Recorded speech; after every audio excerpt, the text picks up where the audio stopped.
Jadi, catat nih, kamu lebih mungkin bertemu dengan seekor unicorn di kedai kopi daripada bertahan hidup di dasar lautan tanpa udara selama lebih dari setengah jam. Tapi beberapa orang bisa seberuntung itu dan tidak beruntung pada saat yang sama. Contohnya, Chris Lemons.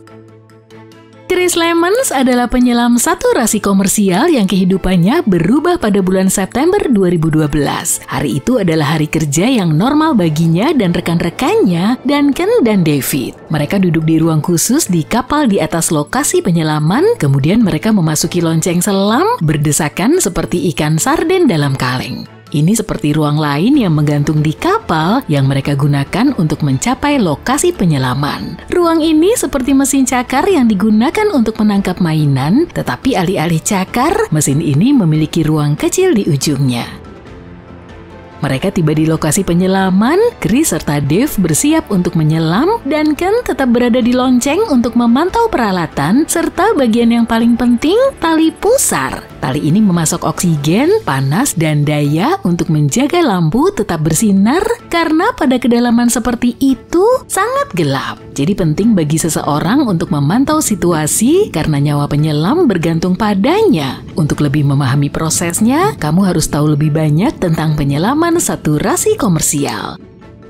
Berada di kantor sepanjang hari jauh lebih aman daripada menjadi penyelam saturasi komersial. Kecuali jika kantormu berada di kandang singa, penyelaman saturasi sangat jarang dan berbahaya sehingga kamu mungkin baru mendengarnya sekarang. Kamu harus menyelam jauh ke dalam lautan yang dingin untuk bekerja di pipa minyak. Menyelam secara umum dapat berisiko karena sesuatu yang disebut sindrom dekompresi. Kalau kamu menyelam terlalu dalam dan naik ke permukaan terlalu cepat, gelembung-gelembung kecil nitrogen dapat terbentuk di dalam tubuhmu yang dapat menyebabkan masalah kesehatan yang serius atau lebih buruk lagi.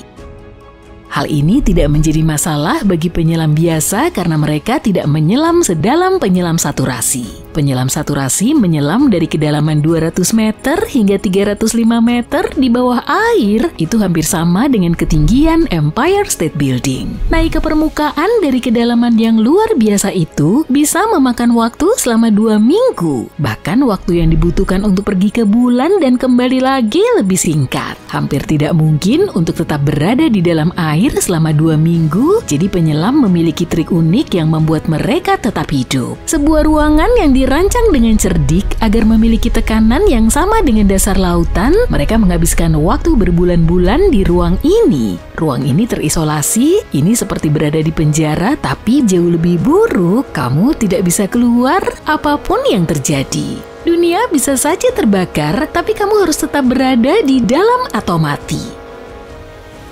Hal yang baik adalah para penyelam memiliki internet di sana. Ruang tersebut diisi dengan campuran helium dan oksigen. Jadi kalau kamu ingin menelpon keluarga, kamu akan terdengar lucu. Sebagian besar penyelam tidak menelpon siapapun karena menghirup helium dan berbicara dengan suara lucu untuk waktu yang singkat memang menyenangkan. Tapi melakukannya selama berminggu-minggu tidaklah menyenangkan. Sekarang kamu tahu lebih banyak tentang jenis pekerjaan ini dan betapa berbahayanya. Berkat semua trik pintar itu, penyelam dapat melakukan pekerjaan mereka tanpa menghadapi risiko yang berarti. Tapi terkadang hal-hal buruk tidak dapat dihindari. Yuk kita kembali ke cerita kita. Chris dan Dave harus mengganti bagian pipa dan melakukan pemeriksaan rutin di dasar Laut Utara. Bagi mereka, hal itu seperti mengajari kucing untuk tidur siang, tetapi cuaca di atas mereka tidak begitu baik. Ada angin kencang dan ombak yang mencapai 4 meter. Di sisi lain, cuaca seperti itu memang biasa terjadi di Laut Utara, jadi tidak ada hal yang tidak biasa yang perlu dikhawatirkan. Kapal yang menjalankan misi ini memiliki fitur gila yang mirip dengan autopilot. Tidak peduli seberapa besar ombak yang ada, fitur ini akan membuat kapal tetap stabil. Penyelaman berjalan dengan lancar sampai alarm mulai berbunyi entah dari mana.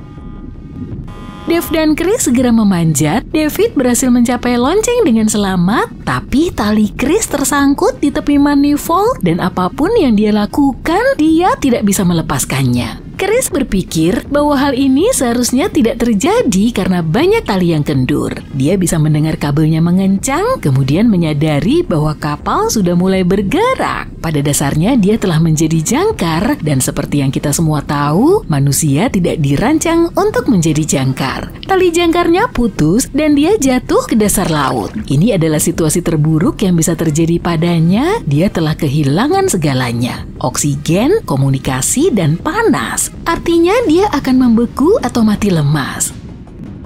Dia memiliki waktu sekitar 5 menit untuk oksigen darurat, tetapi itu tidak cukup untuk bertahan hidup. Chris harus memanjat ke atas kapal untuk diselamatkan, tetapi ketika kabelnya putus, lampunya padam, jadi dia harus berjalan di laut yang gelap gulita dan menavigasi dengan meraba-raba. Chris bahkan tidak bisa melihat tangannya, tetapi dia melakukan hal yang mustahil dan naik ke manifold. Sayangnya masalahnya tidak berhenti sampai di situ. Dia berada dalam situasi terburuk dan tidak ada yang bisa memberitahunya apa yang harus dilakukan atau apa yang telah terjadi. Setiap tarikan napas lebih berharga daripada seember emas, jadi dia harus bernapas dengan sangat lambat. Chris hanya memiliki 2 menit oksigen yang tersisa pada saat dia memanjat, dan setelah beberapa waktu, ketika dia tidak melihat tanda-tanda tim penyelamat, dia kehilangan semua harapan. Kapal yang seharusnya menyelamatkannya berada dalam kekacauan. Mereka tidak bisa tetap stabil untuk menemukannya. Keberuntungan tidak berpihak pada Chris pada saat itu. Satu-satunya hal yang menguntungkannya adalah bahwa kapal tersebut memiliki kapal selam kecil yang dapat dikendalikan dari jarak jauh, dan para kru dapat melihat apa yang telah terjadi padanya. Mereka sampai di tempat menyelam, dan rasanya seperti menonton film horor. Kamu nggak bisa memalingkan muka, dan kamu tidak bisa tidak melihatnya.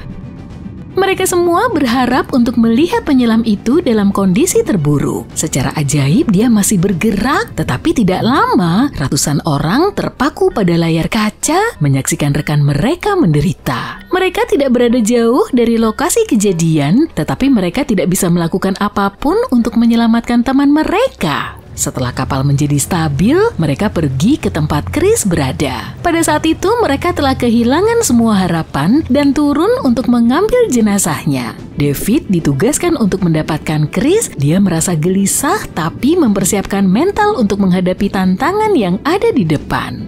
Sekitar setengah jam kemudian, David akhirnya tiba di tempat tujuan. Dia segera meraih Chris dan memanjat ke dalam lonceng. Duncan sudah menunggu mereka di dalam. Saat mereka tiba, Duncan segera membuka masker selam Chris. Apa yang mereka lihat sungguh mengerikan.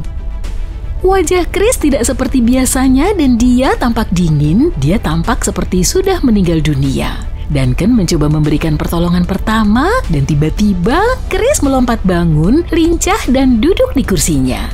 Dave dan Duncan sangat terkejut. Chris tampak baik-baik saja. Dia diperiksa oleh banyak dokter dan dinyatakan sesehat seseorang yang telah menghabiskan waktu setengah jam tanpa udara. Dengan segala kemungkinan, dia seharusnya tidak bisa bertahan lebih dari 3 menit tanpa udara.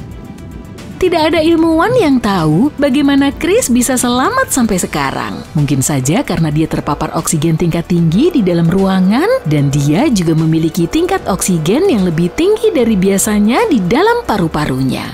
Suhu dingin bisa saja memperlambat metabolisme dan mencegahnya kehilangan terlalu banyak energi, tapi tidak ada yang tahu pasti. Kamu akan berpikir bahwa setelah ini Chris tidak akan pernah menyelam lagi. Tetapi Chris terus bekerja sebagai penyelam saturasi hingga hari ini dan tidak berniat untuk berhenti. Dia bahkan kembali ke tempat yang sama yang hampir menghancurkannya dan menyelesaikan pekerjaan yang telah dia mulai. Wow!